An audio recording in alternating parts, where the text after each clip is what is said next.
Hello, good morning children. In last video of this chapter, we discussed about resources, types of resources. So now we move to the next topic. Yes. Imagine one day your mother makes some cookies and you arrive from school and see your little brother eaten all cookies and left nothing for you. You feel bad, right? Yes, you will feel bad. Think about it. Is it right to consume everything by yourself and not leave anything for others? Just like the cookies, resources are also limited. Most of the resources you see every day, petrol, diesel, iron, coal, have limited stock, but our needs are growing exponentially. We need more and more to fulfill our never ending demands, and top of that, human population is increasing day by day. So, our video topic is now conserving resources. Why resources is necessary, how to conserve it, and what to do it is in this last video of this chapter. This is the last video of this chapter. How to conserve resources. What do you mean by resource conservation? Definition. Using resource carefully and giving them time to get renewed is called resource conservation. The definition is clear, right? Yes. We studied in stock reserve, renewable and non-renewable. Example, water is renewable resources till it get renewed. But you have to use water carefully without wasting it. In resource development, one more thing comes, that is sustainable development. I think you have learned before also about sustainable development. What is sustainable development? Balancing the need to use resource and also conserve them for the future is called sustainable development. How? You have to use resources that satisfy your present need, and you need kerosene, coal, petrol and diesel.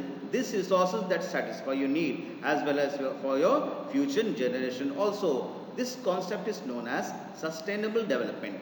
How sustainable development? For sustainable development, we use 3R strategies. What is this 3R strategies? Reducing, recycling and reusing. How much we need, we must use that much only. If you are sitting in a room, switching on fan is enough, then no need to on AC. And if one tube light is enough for you, so no need to on another more tube light.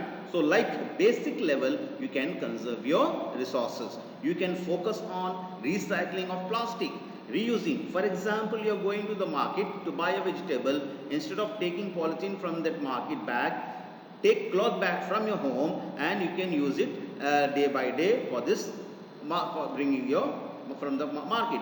So these are the some methods we can give contribution from our side to conserve our resources.